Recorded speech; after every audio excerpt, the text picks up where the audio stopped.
pluridisciplinaire. En ce qui concerne Évry, nous avons 3 mentions qu'on choisit en 3e année. Donc une mention éducation-motricité qui mène essentiellement au métier de l'enseignement, c'est-à-dire que les gens qui choisissent ça partent soit pour le professorat des écoles, donc pour être professeur des écoles, les anciens instituteurs, soit le professorat de PS, donc le traditionnel prof de gym des collèges et des lycées. Deuxième mention, la mention APAS, activité physique adaptée à la santé.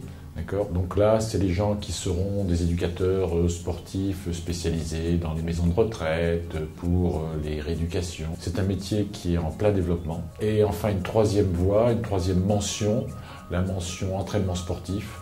Donc là, pour tous les gens qui se destinent au métier d'entraîneur, éducateur sportif, à différents niveaux.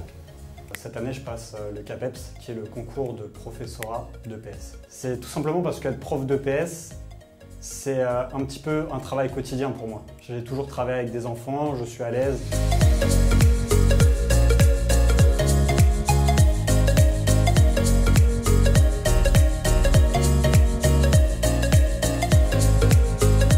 Mon métier, si je devais le décrire rapidement, je dirais que le travail consiste à choisir et utiliser des pratiques physiques, sportives, artistiques et de développement pour permettre aux élèves de construire des compétences dans les dimensions motrices, c'est-à-dire acquérir des techniques dans les activités, dans les dimensions méthodologiques, par exemple apprendre à s'entraîner, savoir s'entraîner, et sur le plan social, respecter des règles, coopérer avec les autres, ou assumer des rôles sociaux comme le rôle d'arbitre ou de juge.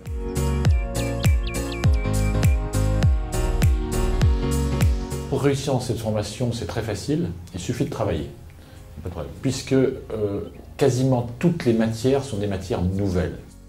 Pour réussir dans ces études, il faut être vachement complet. Il faut être quelqu'un qui travaille dans toutes les matières, il faut s'intéresser à tout.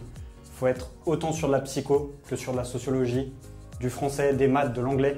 Il faut vraiment être bon partout.